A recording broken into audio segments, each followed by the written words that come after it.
സംസ്ഥാനത്ത് UDF അധികാരത്തിൽ എത്തുകയാണെങ്കിൽ മുസ്ലിം ലീഗിൽ നിന്നും ആരൊക്കെ മന്ത്രിമാരാകും എന്നതിനെക്കുറിച്ചുള്ള അനൗദ്യോഗിക ചർച്ചകൾ സജീവമാകുന്നു. ഇത്തവണയും 5 മന്ത്രിസ്ഥാനങ്ങളാണ് ലീഗ് പ്രതീക്ഷിക്കുന്നത്. PK കുഞ്ഞാലിക്കുട്ടിയാണ് പട്ടികയിൽ ഏറ്റവും പ്രധാനി. അദ്ദേഹം ഉപമുഖ്യമന്ത്രി സ്ഥാനത്തേക്ക് വരാനുള്ള സാധ്യതകളും തള്ളിക്കളയാനാകില്ല. സുപ്രധാന വകുപ്പുകൾ തന്നെ അദ്ദേഹം കൈകാര്യം ചെയ്തേക്കും. MK മുനീറിന്റെ അഭാവത്തിൽ രണ്ടാമനായി KM ഷാജി വരാനാണ് സാധ്യത കൂടുതൽ. തുടർച്ചയായ 3ാം വിജയത്തിന്റെ കരുത്തിൽ മലപ്പുറത്ത് നിന്നും PK ബഷീറിനെയും മന്ത്രിസ്ഥാനത്തേക്ക് സജീവമായി പരിഗണിക്കുന്നുണ്ട്.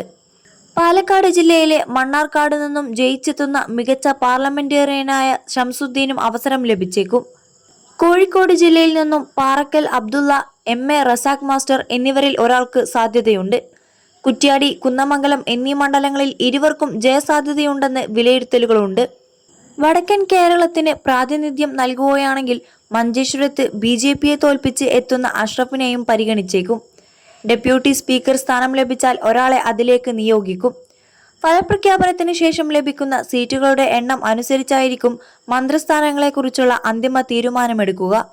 21 ലക്ഷത്തോളം സന്തുഷ്ടരായ ഉപഭോക്താക്കളും 2 ലക്ഷത്തോളം തിമിര ശസ്ത്രക്രിയകളും പൂർത്തിയാക്കിയ മലബാറിലെ ഏക കണ്ണാശുപത്രി Al Salama eye hospital, hospital road, Perinthalmanna.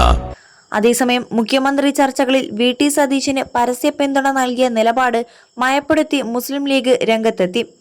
മുഖ്യമന്ത്രി ആരാവണമെന്ന് ലീഗ് പറഞ്ഞിട്ടില്ലെന്ന് മുസ്ലിം ലീഗ് സംസ്ഥാന ജനറൽ സെക്രട്ടറി PMA സലാം മാധ്യമപ്രവർത്തകരോട് പറഞ്ഞു.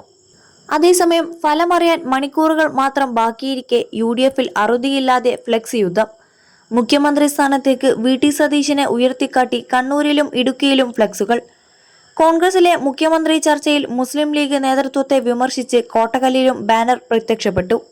നിയുക്ത മുഖ്യമന്ത്രി എന്ന് VT സതീശനെ വിശേഷിപ്പിക്കുന്ന ഫ്ലെക്സാണ് പ്രത്യക്ഷപ്പെട്ടത്. കണ്ണൂർ, ഇരിക്കൂറിലാണ് ഫ്ലെക്സ് വെച്ചത്. തൊടുപുഴയിൽ VT സതീശന് വേണ്ടി ഫ്ലെക്സാണ് ഉയർന്നത്. തൊടുപുഴ പട്ടയം കവലയ്ക്ക് സമീപമാണ് ഇന്നലെ രാത്രി ഫ്ലെക്സ് പ്രത്യക്ഷപ്പെട്ടത്. പട നയിച്ചവൻ നാട് നയിക്കും എന്ന് ഫ്ലെക്സിൽ പറയുന്നു. നിലപാടിന്റെ രാജകുമാരന് അഭിവാദ്യം എന്നും വാചകമുണ്ട്.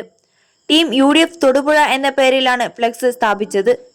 കോൺഗ്രസിലെ മുഖ്യമന്ത്രി ചർച്ചയിൽ മുസ്ലിം ലീഗ് നേതൃത്വത്തെ വിമർശിച്ചാണ് കോട്ടകല്ലിലെ ബാനർ. നേതാക്കൾ VT സതീശന്റെ PR ചതിക്കുഴിയിൽ വീഴരുതെന്നും മുഖ്യമന്ത്രിയെ കോൺഗ്രസ് ഹൈക്കമാൻഡ് തീരുമാനിക്കട്ടെയെന്നുമാണ് ബാനർ.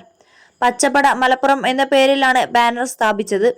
നേതാക്കളെ, നിങ്ങളോടാണ്. ഉമ്മൻചാണ്ടിയെ പുറകിൽ നിന്നും കുത്തിയ സതീശൻ ഇപ്പോൾ PR വർക്കിലൂടെ നമ്മുടെ പാർട്ടിയെയും നേതാക്കന്മാരെയും മണ്ടന്മാരാക്കുകയാണ്. ഇത് അനുവദിച്ചു കൊടുക്കരുതെന്നാണ് ബാനറിൽ പറയുന്നത്.